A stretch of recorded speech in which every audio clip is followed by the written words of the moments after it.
Bonjour à tous, je m'appelle Lucie et je fais de la data. Donc, je ne sais pas si ici il y a des gens qui font de la data ou pas.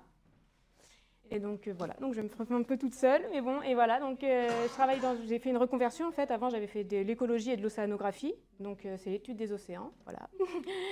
Et maintenant, je travaille chez Gide. Gide, c'est une entreprise qui travaille pour des gens comme Ipsos, l'INSEE, etc., et qui font donc des questionnaires en ligne. Et moi, mon rôle là-bas, c'est de faire des applications Shiny. Alors là, ce que vous voyez devant vous, c'est une application Shiny pour suivre et monitorer les réponses aux questionnaires ou comment se passe le terrain, c'est-à-dire le moment où les gens répondent au questionnaire.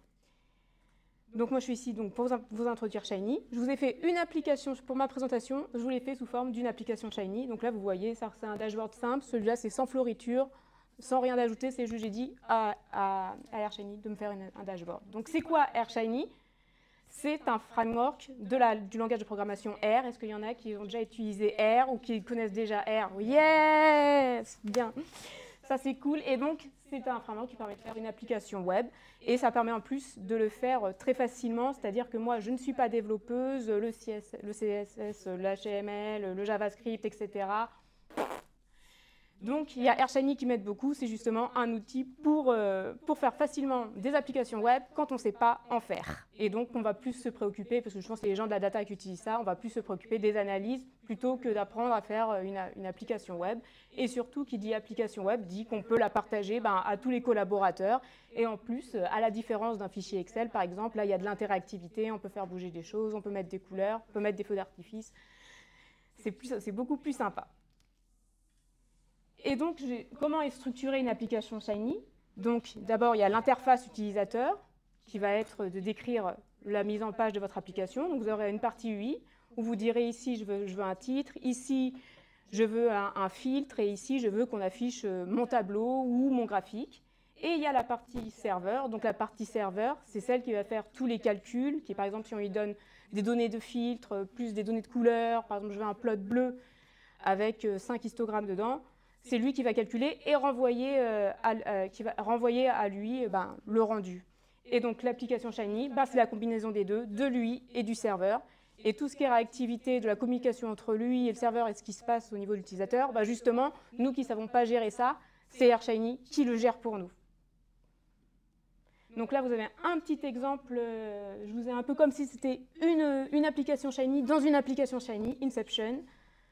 Et donc, là, vous voyez bien que j'ai un titre, voilà, histogramme interactif, et j'ai juste, dans mon UI, je vais décrire tout ce qu'on voit visuellement.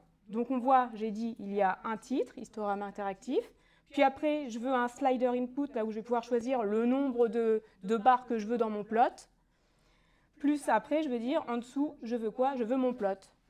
Et c'est la partie serveur qui va faire le calcul derrière, donc la partie serveur, elle est là, qui va dire mon out, qui va renvoyer à l'input, au plot output qu'on avait en UI, il va le relier à l'output du plot. Et comme il y a une histoire d'ID entre chaque composant, il peut facilement se retrouver. Et donc là, je vais dire, tu vas prendre, bon alors ça, vous vous en fichez un peu, le dataset par défaut qu'on met dans les démos, et tu vas prendre ce que l'utilisateur a donné en nombre de bins, et il crée l'histogramme par rapport à ça, et après, il renvoie. Et du coup, on a ce fameux histogramme tout beau avec le nombre de barres qu'on souhaite. Là, vous avez un autre exemple, pareil, voilà, c'est interactif. Donc, l'utilisateur, s'il veut voir ses données comme il veut, il choisit, il peut cliquer, voir les données, voir comme il veut. Et c'est ça que c'est mieux qu'un Excel, même si les clients adorent les fichiers Excel, je ne sais pas pourquoi, mais ils en sont fans. Et là, voilà, je vous ai mis, alors, le but du jeu, c'est pas de savoir créer une application Shiny, mais je vous ai mis les widgets, les petits trucs qui sont faciles à faire quand on ne sait pas coder. Donc, on a plusieurs widgets qui sont par défaut dans la librairie Shiny. Et donc, voilà, l'input de texte, coucou, voilà, vous pouvez voir après qu'en sortie, il apparaît bien. Et vous voyez que c'est juste une simple fonction, un text input, et puis je donne l'ID. Et pour après pouvoir faire le lien avec le serveur qui va savoir, ah oui, cet input avec cet ID, c'est le texte, hop, c'est ça que je dois renvoyer, et il renvoie le coucou que je lui ai envoyé. Coucou. Et après, un input numérique, enfin là, c'est juste pour regarder, et vous Vous pouvez même mettre des dates. Enfin bref, il y a toute une collection de widgets à utiliser.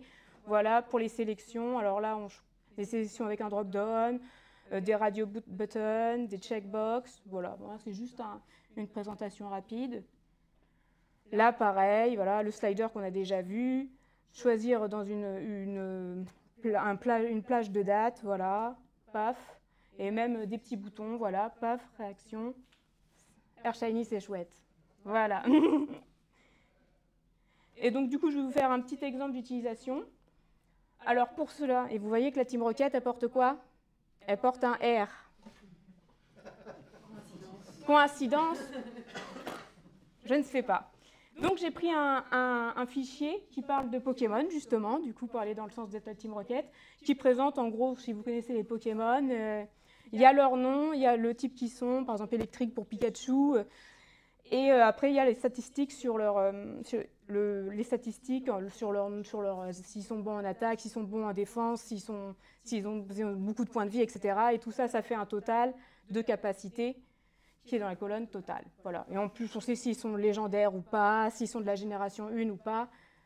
Donc voilà. Après, on ne fait pas une présentation sur les Pokémon. Hein. Donc, et donc là, je vous ai montré un petit exemple. Et là, encore une fois, c'est du design, mais de base. C'est-à-dire que je n'ai pas été chercher d'autres librairies. Il existe d'autres librairies pour rendre le design plus joli. Par exemple, des librairies comme BS4Lib ou BS4Dash.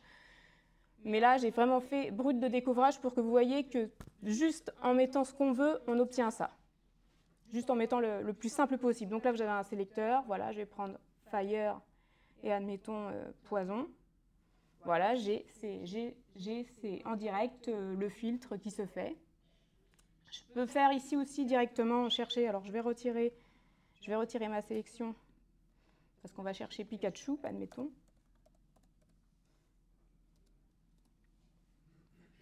Voilà, Pikachu, électrique, bravo.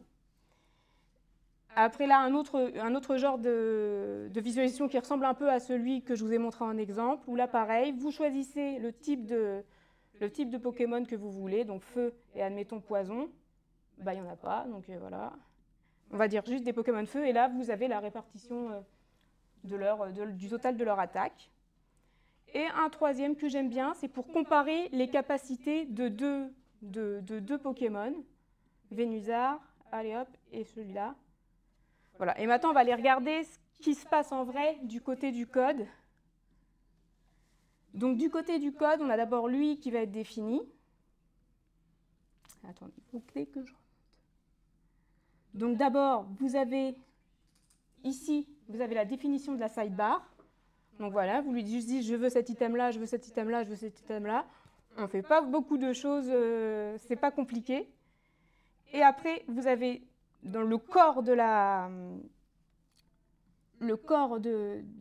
l'application, là vous voyez bien, paf, à chaque fois, je dis, là je veux un filtre sur le type, là je veux le second filtre sur le type 2.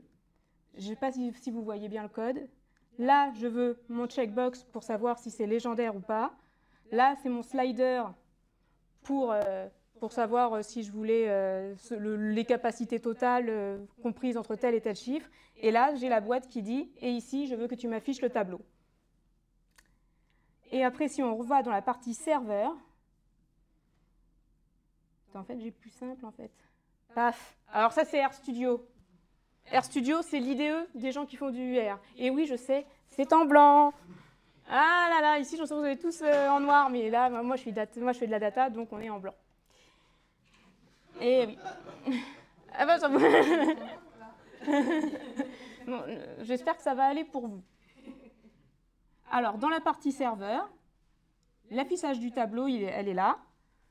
Vous voyez bien que je lis la Pokétable que je voulais indiquer, je la lis à un output, et là, je fais bien le render table de ma donnée filtrée. Et donc voilà, c'est toujours comme ça, c'est lui et le serveur qui communiquent entre elles.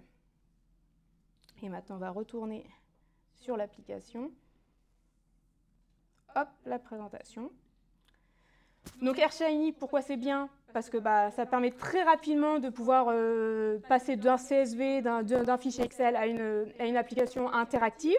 Ça ne demande pas d'être fort en développement web, ça ne demande pas d'avoir des notions de design très accrues. Moi, par exemple, je fais que des trucs moches, donc il vaut mieux que je laisse AirShiny choisir le beau design à ma place. On peut facilement mettre de l'interactivité, et il y a des sorties variées, on peut mettre des plots, des images, du texte, etc. Et surtout aussi un point qui est bien, c'est que la communauté R, elle est très, très dynamique et très gentille. C'est-à-dire que si vous avez un souci, vous allez trouver facilement des réponses, surtout qu'en plus, dans la communauté R, il y a plein de Français, donc il n'y a même pas besoin de parler anglais, ce qui est pratique aussi. Et donc voilà, c'est tout pour moi. Je crois que j'ai fait le tour. Alors c'est sûr, c'est un peu rapide. Et donc si vous voulez me poser des questions, vous pouvez taper mon nom sur LinkedIn, Kamanes, C-A-M-A-N-E-Z, il n'y a que moi, donc c'est facile. Et je vous ai mis, vous pouvez, le QR code, il ramène sur mon application parce qu'en fait, je l'ai hébergé gratuitement sur un truc de R. Parce que R, ils sont très open source, donc en fait, c'est facile d'avoir des trucs gratuits avec R. Donc cette application, elle est hébergée et vous pouvez vous connecter à elle. Elle n'est pas optimisée pour le mobile pour l'instant. Mais en fait, il existe aussi là, c'est AirShiny tout court, mais il y a plein de gens qui développent d'autres choses autour de Shiny. Donc vous avez des choses qui permettent de même le faire pour le mobile. Donc ça s'appelle une package qui s'appelle Shiny Mobile. Et puis maintenant, avec WebAir, eh ben, il y a même des gens qui peuvent maintenant faire des applications mobiles, donc que vous allez pas aller chercher sur Android, mais qui seront faits que de R en fait. Et donc je vous ai mis dans la partie téléchargement, je vous ai mis les liens vers, si vous avez envie de faire du AirShiny, de vous y intéresser un peu plus, vers la documentation de Shiny. Voilà, c'est très bien documenté. Et après, je vous ai mis aussi les slides, le fichier que j'ai utilisé pour faire la petite démo, plus après la version PPTX, on va dire, de ma présentation. Voilà, c'est tout pour moi.